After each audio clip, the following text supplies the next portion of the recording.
Last week we were starting on Deuteronomy. We talked about how fear and discouragement, led to missing the moment, essentially missing the moment for the Israelites to enter into the promised land. It would be that 38 years later before the opportunity would come around again. That's a long time to wait. Can y'all imagine waiting, knowing that you could have had this 38 years before and you've had to wait that whole time? But it was 38 years before it would present itself again for them to cross over the Jordan, going into the promised land. And we talked about it, how in the sense that this is similar to the moment when how it was missed when Yeshua came into to Jerusalem, when the kingdom was right on their doorstep. But the leadership, just like the 10 spies, they did not recognize him. They did not recognize the moment, the time of their visitation. And so the kingdom was delayed even then. And those of us who are Gentiles, we benefit from that. We experience something that would not have been available to us had everything taken place in that moment. Romans 11 talks a lot about that. It says, I say then, they, talking about the Israelites, did not stumble so as to fall, did they? And may it never be. But by their false steps, salvation has come to the Gentiles to provoke Israel to jealousy. And that's an important phrase we'll talk a little bit more about later. It says, now if their transgression leads to riches for the world, and their loss riches for the Gentiles, then how much more their fullness? How much more their fullness when they come around and to experience all the fullness of the promise of experiencing the fullness of the kingdom of God. But until then, salvation has come. Salvation has been made available to the Gentiles. And that was a part of the big debate back in the first century. Do Gentiles even have a place at all in the world to come? What's Yeshua's answer to that question? Yes. That's his answer to the debate in the day. Yes, Gentiles have a place. And that was consistent with the school of Hillel, which Paul was a member, having studied under Gamaliel. Messiah, the Word, the Torah made flesh, gave an answer to that question.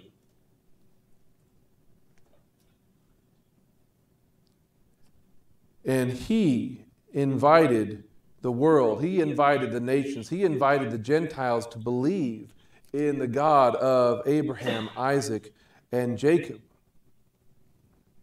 But he didn't change the Torah, did he, to make that invitation? He didn't change anything about it. This is not a new invitation. It's actually been an invitation present in the heart of God all along. Messiah, Yeshua, knew what that meant and what was needed to accomplish it. But Israel needed to know how to fulfill that role as well. And so we're looking at Deuteronomy chapter 3 through 7, but it's how to be a light to the nations.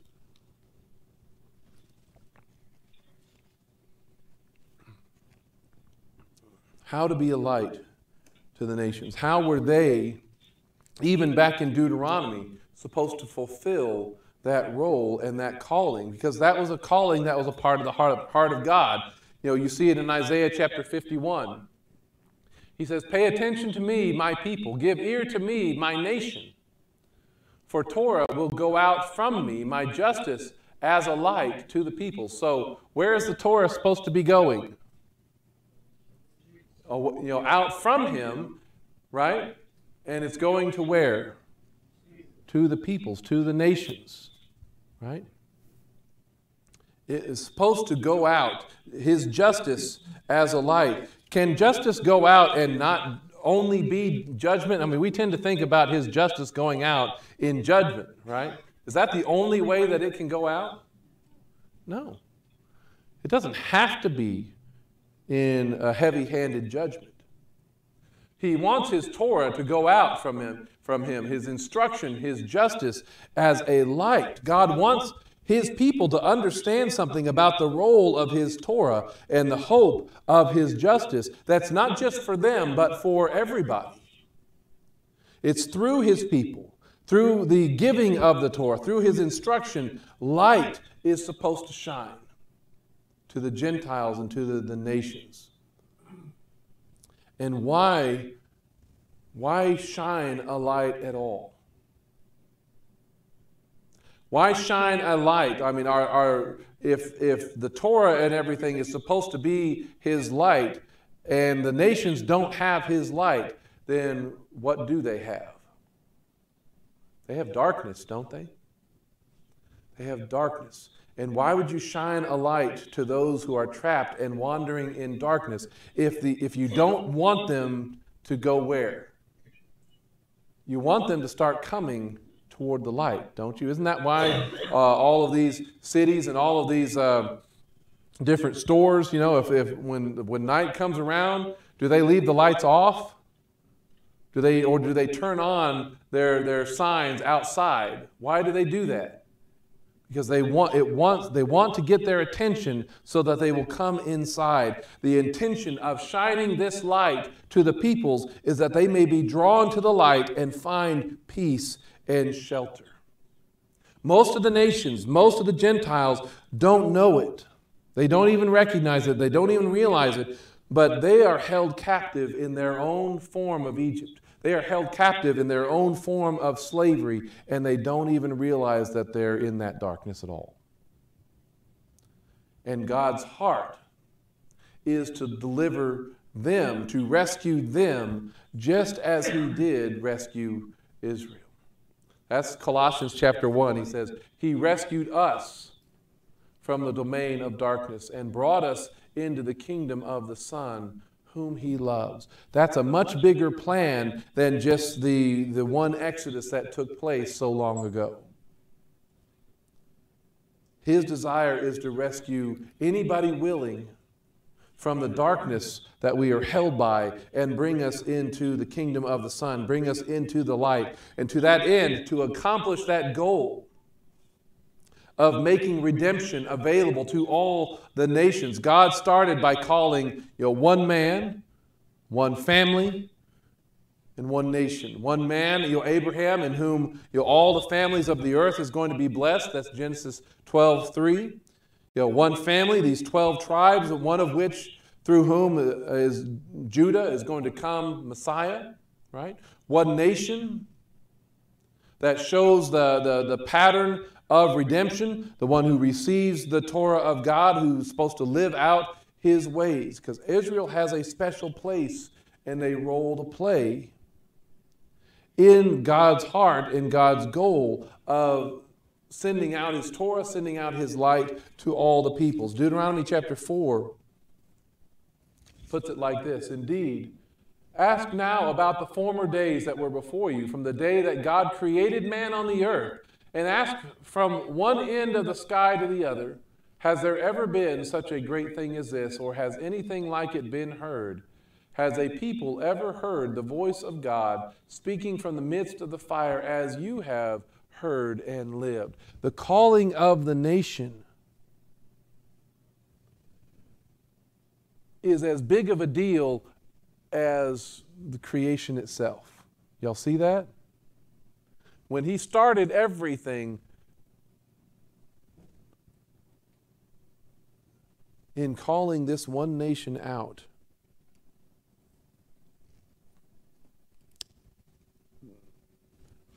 he likens that unto a great move that should not be dismissed or counted as nothing. Verse 34 goes on, says, or has any God ever tried to come to take for himself a nation from within a nation, by trials, by signs and wonders, and by war, and by a mighty hand and an outstretched arm, and by great terrors, like all that Adonai your God did for you in Egypt before your eyes?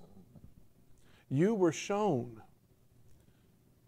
so that you might know that Adonai is God, and there is no other besides him.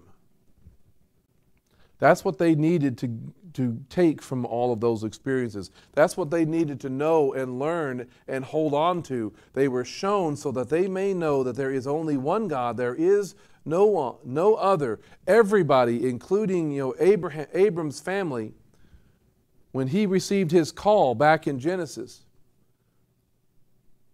did they think there was one God, or did they think that there were many gods? All the cultures thought that there were many. All of them were deceived in that thought.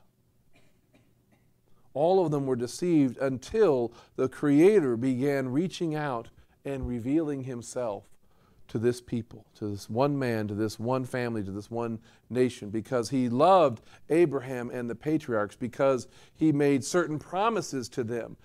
The current generation, this generation of Moses, because he had made those promises to Abraham before, these guys were seeing the benefit of those promises. They were benefiting and seeing some of them fulfilled. Verse 37 says, because he loved your fathers, he chose their descendants after them. Then he brought you out from Egypt with his presence by his great power. So something that happened, just like in that Romans passage we were looking at in Romans 11, where Gentiles were benefiting, where future generations were benefiting from Israel rejecting Messiah, Moses' generation of Israelites benefited, a future generation benefited from the actions, from the things that occurred in the lifetime of Abraham, Isaac, and Jacob. Mostly God's actions, right? He loved them. He chose them. They were able to love God because, as 1 John says, he loved them first, right? We love because he loved us first. And so he brought this current generation out of Egypt, not because they were bigger, not because they were better. On the contrary, he reminds them exactly in this Torah portion that it wasn't for that reason at all. Chapter 7, verse 7, he says, it's not because you are more numerous than all the peoples that Adonai set his love on you and chose you, for you are the least of all the peoples. Rather, because of his love for you and his keeping the oath that he swore to your fathers. Adonai brought you out with a mighty hand and redeemed you from the house of slavery, from the hand of Pharaoh, king of Egypt. Know therefore that Adonai, your God, he is God. The faithful God who keeps covenant kindness for 1,000 generations with those who love him and keep his mitzvot, his commands. It's because he keeps his promises. It's because he keeps his covenants that he was delivering Israel from Egypt. And that's an important thing for us. That's an important starting point in being the light. If you're going to be the light, you have to understand that it's not about you and how good you are, how smart you are, or anything like that. It's not because anyone's better, smarter, unique, or special. Neither the Israelites nor you and I, we're not the light, are we? We merely reflect his light. We reflect his glory. We are not the source of it. We are the vehicle through which his light shines. The Israelites, they were not the most numerous. They weren't the most powerful. By hearing them complain about all the peoples in the land, we know they weren't the tallest, right? And he seemed to choose them because they were none of those things. And so when he blesses, when he brings them victory, when he makes a mighty nation from them, is it about them or is it about him? It's about them. It's about him. He does things in ways that no one else could or even would. He chooses a people that nobody else would choose to accomplish his purposes. And that reminded me a lot. That's the exact same kind of mindset that Paul shares in 1 Corinthians chapter 1 when he talks about this, when he talks about those through whom God is working. He says, "For the foolishness of God is wiser than men, and the weakness of God is stronger than men. For you see your calling, brothers and sisters, that not many are wise according to human standards, not many are powerful, not many are born well." What did he say about the nation of Israel? It's not because you're bigger. It's not because you're more numerous. Right? Same kind of thinking. Yet God chose the foolish things of the world so he might put to shame the wise. And God chose the weak things of the world so he might put to shame the strong. He might as well have been talking about Israel in the Exodus. And God chose the lowly and the despised things of the world, the things that are as nothing, so he might bring to nothing the things that are, so that no human might boast before God. This reality that the reason why he chose you is because you're not that smart. The reason that he chose you is you're not that strong. You're not that good. What should that do to an ego if we want to start getting one? Shouldn't that kind of pop that little bubble and keep us from getting much of an ego? It should. Does it always work? No, because we tend to I don't like that part, I'm going to skip that. That's not talking about me. But it should never let us get an ego of thinking that we're better. It's his grace that is at work. It's his love that moves him. It's his promise that will never be broken. It's his power and his glory that is on display. It's because he is the light of the world, the light to the world.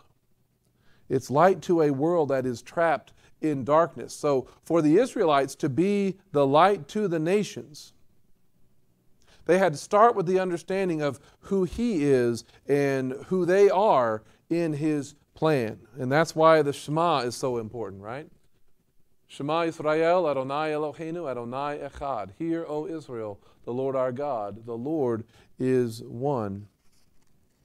A lot of things have been said about Echad and what that all means. I'm not going to go too much into that, but it's a statement about his nature and his character. He is one, he is unique, there is no one like him. He alone is God. God, he has a specific identity that cannot be mixed, it cannot be blended with anybody else. When you look at, this was always so confused me at times until I grew up a little bit, but you look at the Greek and Roman pantheon, their gods that they have, how they mirror each other.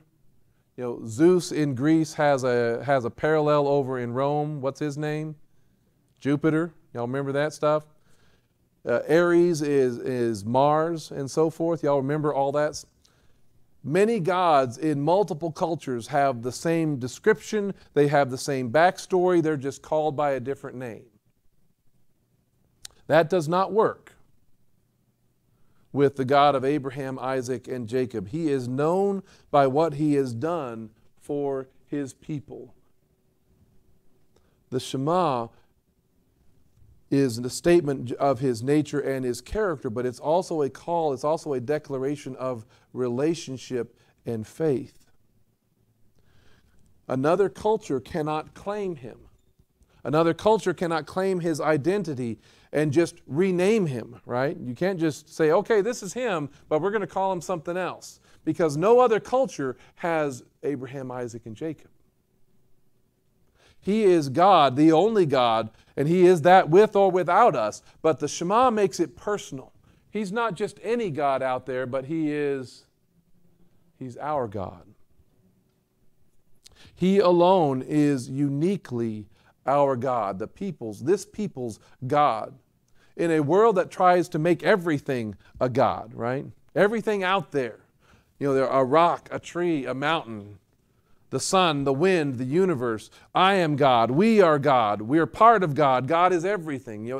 They're trying to turn anything and everything into a God of some kind. We, on the other hand, have no other. Nothing and no one else should ever be in the conversation. Because all gods are not the same, are they? You can't just move from one place to another and kind of skip around. All gods are not the same. All religions are not true. They are not leading to the same place. We're not all taking different paths to the same destination, as so many like to claim.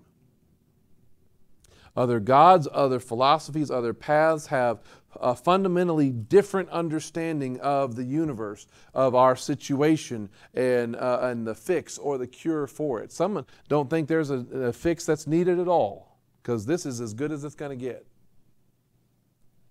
But we have one God in a world of pretenders and wannabes. In the same way, you think about it like this, a married woman, does she talk with more than one man in her life? Does she have conversation with other men? Yes. She interacts with other men in life, a brother, a friend, a boss, but how many husbands does she have? One. A married man may talk to other women in different circumstances, a sister, a mother, a friend. But he has one wife. That relationship is unique. To be the light to the nations, the Israelites had to understand this.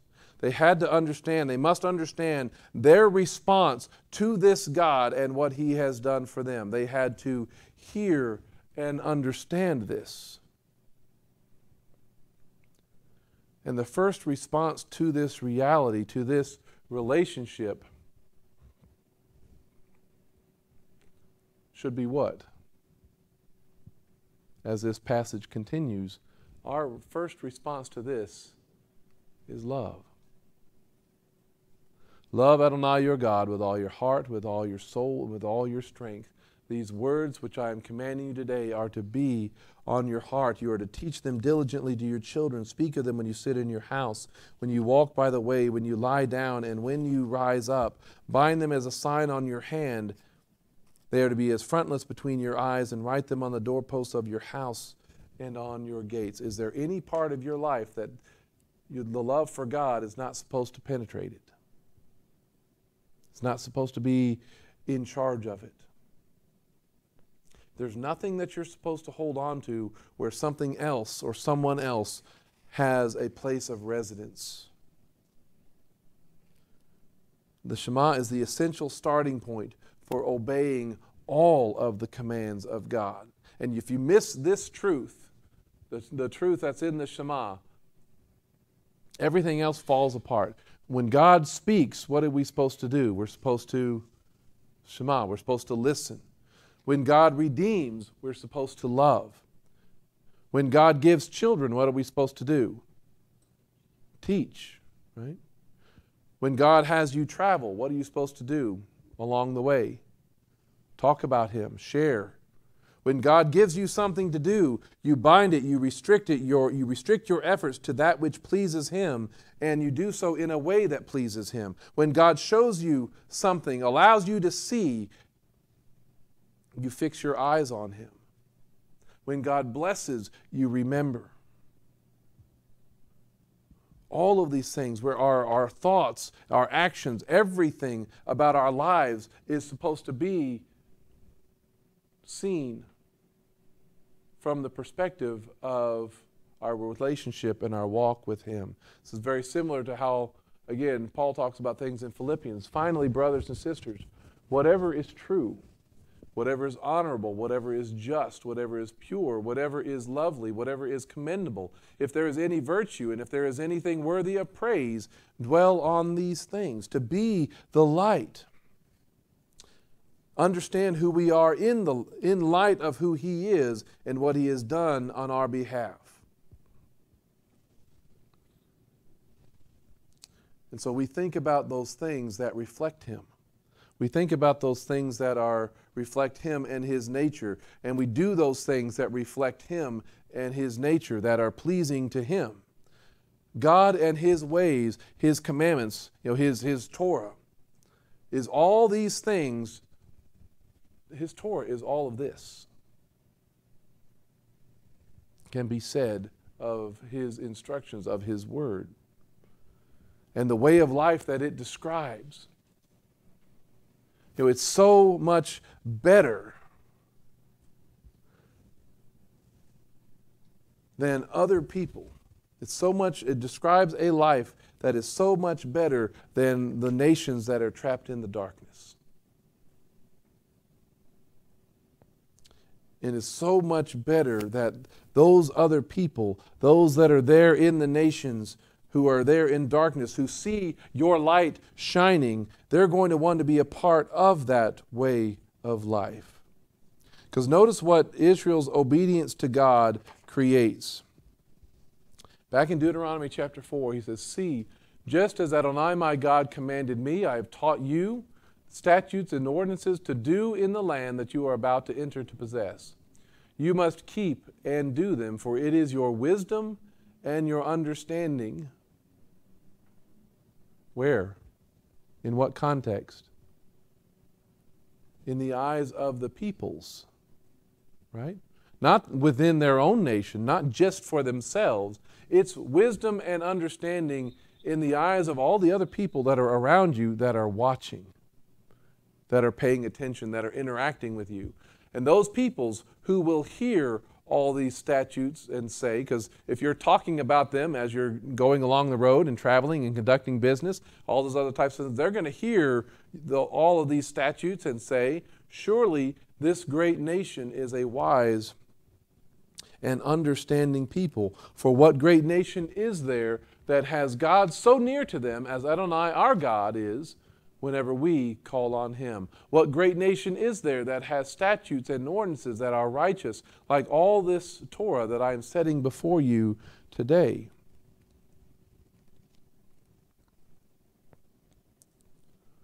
Do you see what's happening here?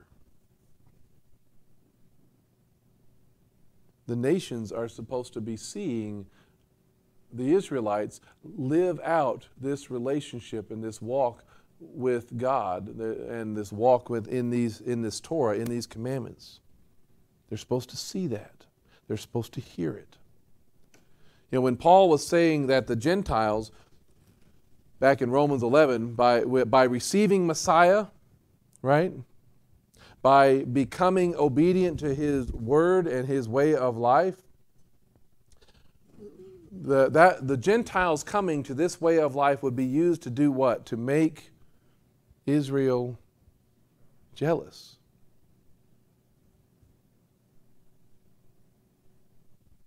That's almost a reversal of what's supposed to be happening here. The nations, God is going to use the nations to make Israel jealous for their own way of life and for their own God. This is a reverse strategy in the calling of Israel, because Israel, in their obedience, was supposed to provoke the nations to jealousy, right? The nations were supposed to be jealous for what Israel had. Israel's jealousy of the Gentiles is intended to get them to embrace their true calling and purpose by embracing Messiah. But when Israel hears their God and obeys their God, walks out His Torah in justice and shalom in the eyes of the nations, when they're seeing all of this, then it's an open invitation. It's going to create in the nations a jealousy. In the nations, a desire to know this God that is not like any other. A God that is near to them. One that has commands and ordinances that are truly righteous and just. And not like the laws, the expectations of their own gods, which if you see some of the other law codes that are out there that these other deities have, they're often very capricious, they're often very vindictive, they often play favorites, right? You do one little thing and you're done, right? So the implication is when Israel is living out and hearing and obeying God's Torah, the implication, the expectation is that these nations are going to see it from out there in the dark. They're going to see this light that's shining, and they're going to start being drawn to it. They're going to want to make Israel's God and Israel's Torah, Israel's laws and those things. They're going to want to make Israel's God their God, to make his laws and ordinances and way of life their laws and ordinances and way of life. Y'all with me? In other words, Israel's call to be a kingdom of priests and a holy nation means that they have access to God and his presence. They are near to God in a way that none of the other nations had. And their job was to attract and facilitate all of those who were far away from God, all those nations that are not near to him. They're to facilitate them being able to approach him. Just as Adonai redeemed and called Israel to the mountain, so Israel is to call the nations to the Lord. Isaiah 49 verse 6, so he says, "Is it too trifling a thing that you should be my servant to raise up the tribes of Jacob and restore the preserved ones of Israel? So I will give you as a light for the nations, that you should be my salvation to the ends of the earth." That was Messiah's role. That was their role. The nations will come and draw near to God, and in order to do so, they're going to learn. They're going to hear as well, aren't they? They're going to hear and then be taught the Torah, God's ways. This is how you approach him. In that way, even the nations, those who come, see the light of Israel, will be saved. That is Messiah Yeshua's desire, that the nations would be coming. That's why anything that interferes with the nations coming and joining themselves unto the Lord, that offends him. It offends him. We see this, I don't think it's Matthew, I think it's in Mark. Mark chapter 11.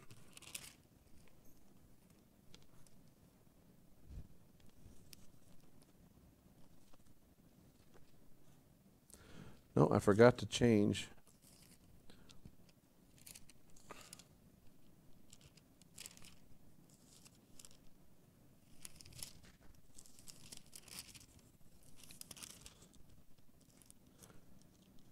See, now all of a sudden I'm stuck. I can't see where I'm finding it.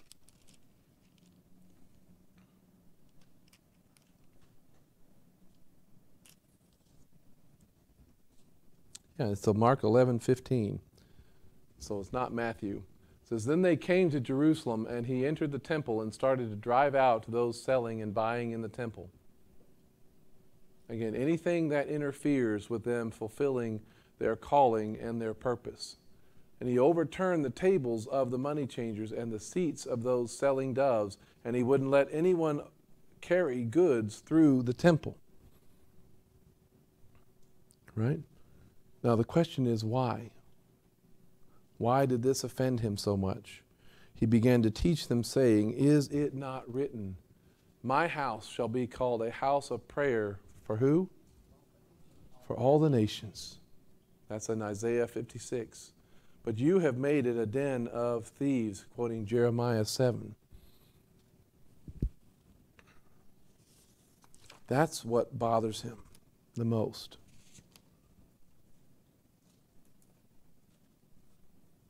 How can the Gentiles draw near? How can they seek to join themselves to the Lord? How can they draw near in holiness and righteousness if what came to be known as the court of the Gentiles was rather instead filled with a marketplace? Would they have any room to gather or to approach? There was none. There was no room for them to see. There was no room for them to hear. The space that was there for them was being taken from them. And that is how the enemy works.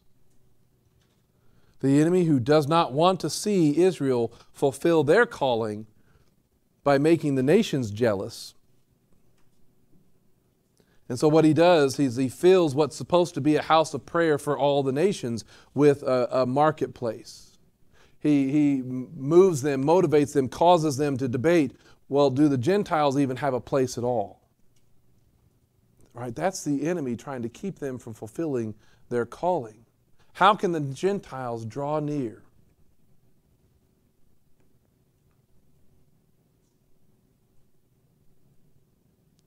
So he entices them to not obey the Torah and thus not obey God. He entices them to fill what is supposed to be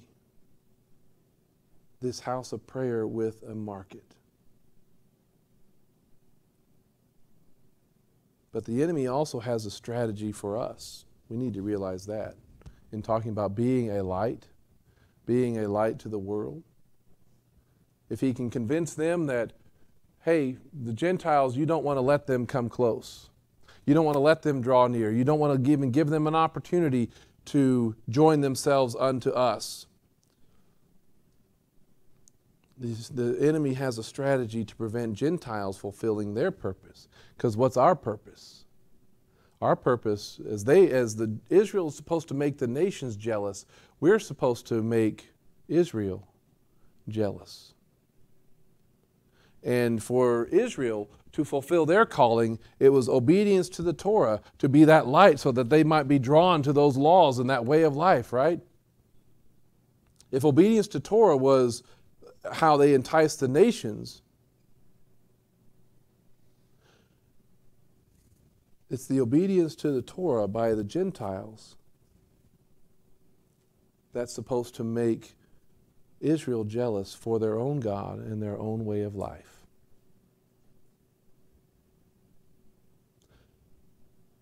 That's how we make them jealous. What better way, if you're going to try to short circuit that process, what better way can the enemy have than to convince the Gentile that in Messiah that the Torah is not for you, that the Torah is bad, or it's a curse, or it's just dead works, or it's yoke, or it's been abolished? What better way to short circuit us from making Israel jealous than to say, you Gentiles, you are free to continue living as you did before you even came to know Messiah. Before you can continue to live it as a citizen of another nation, rather than seeing themselves as a citizen of the nation that God has called, rather than citizen of Israel, having joined themselves to their God, as if Ephesians chapter 2, verse 13 and 19 never happened. And only chapter 2, verse 12 defines this. Y'all remember this? We use this, we talk about this every week. At that time, you, talking about you Gentiles, were separate from Messiah, excluded from the commonwealth of Israel, and strangers to the covenants of promise, having no hope and without God in the world. It says, no, this is how the enemy works. You Gentiles, even if you believe in Yeshua, you've not really been brought near. So now in Messiah Yeshua, you who were once far off have been brought near by the blood of the Messiah. So then you are no longer strangers and foreigners, but are fellow citizens with God's people and members of God's household. And the enemy was trying to convince us we cannot be a light to the Jewish people, to Israel. We cannot be what we have been called to be, to make them jealous. Because in reality, you haven't really been brought near. You're still a stranger and a foreigner. You're not really a citizen of the Commonwealth of Israel. You're still not welcome. You're still excluded. You still don't have a place in the covenants of promise, right? And if all of that is true, if we're still not a part of this people, if we're still not a part of this nation, then do we really have any hope? Do we really have God at all? If we are not to live as His people are called to live. You see, it's by joining ourselves by faith in Messiah Yeshua, who is the obedient one. We are joining ourselves to the nation of Israel, just like the nations were supposed to be doing back in Deuteronomy chapter 4, just as they were invited to do. And that manifests by us taking on the ways of our new nation and our new citizenship. You know, we live in a pretty big nation, right? Do we have more than one ethnicity as citizens in this nation? Do we have a lot of ethnicities in this country? Sure we do. How many cultures should we have? We should have one. We should have one culture. Even though we may have many different backgrounds, even though we may have many different ethnicities, and those things are not bad, we should still have one culture and be one people. See, citizenship and behavior and household, it's not about everybody looking the same, but it's about us believing and living the same, living as God's people. A nation can have many ethnicities, but one culture. A people that has joined themselves to Adonai, taken up His ways, that's who we are supposed to be. We join ourselves to Him by taking up His nation, by becoming a part of that. And a people that do that, who take up His ways, are the ones who are welcome in the temple. And that has always been God's heart. That has always been His desire. That has always been Israel's purpose. Look at Isaiah 56. It says, also the foreigners who join themselves to Adonai. And again, that's the ones that have seen the light that Israel is supposed to be and want to come and be a part of it. Who join themselves to Adonai to minister to Him and to love the name of Adonai, to love Him with all their heart, soul, mind, and strength, and to be His servants. How does that manifest? All who keep from profaning Shabbat and who hold fast to my covenant. He says, these, where is He going to take them?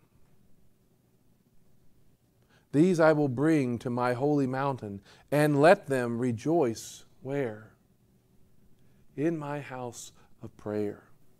Their burnt offerings and sacrifices will be acceptable on my altar. That wasn't happening back then. He says, for my house will be called a house of prayer for all nations. Adonai Elohim, who gathers the dispersed of Israel, declares, I will gather still others to Him, to those already gathered. The Jewish people are the ones who are gathered in this sense. And there are more that He is trying to attract and draw to join themselves unto Him. Because Israel is shining her light in her love and obedience. The foreigners are supposed to fulfill the invitation that's there in Deuteronomy chapter 4 to realize that there is no other God but the God of Abraham, Isaac, and Jacob. And foreigners are supposed to serve Him, to love Him, to love His name, to keep the Shabbat, to hold fast to the covenant. The foreigners are supposed to do that. And then they're to be brought to the temple, to the house of prayer. That's what a godly jealousy from the nations is supposed to look like. To desire for Him because of the light that is shown through Israel. But then there's also, may Israel, the Jewish people, have a godly jealousy and a desire for Messiah by the obedience and covenant lifestyle that they see among us.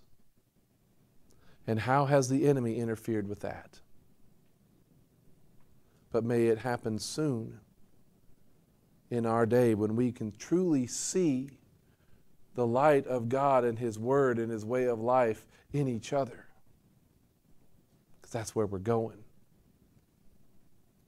Again, back at this, Romans 11. If their transgression leads to riches for the world, and their loss, riches for the Gentiles, then how much more will their fullness be? That's the day that's coming.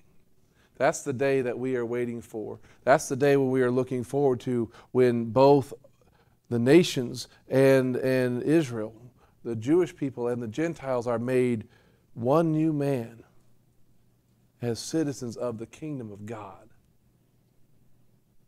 That's where we're going. And that's what we're praying for. Amen.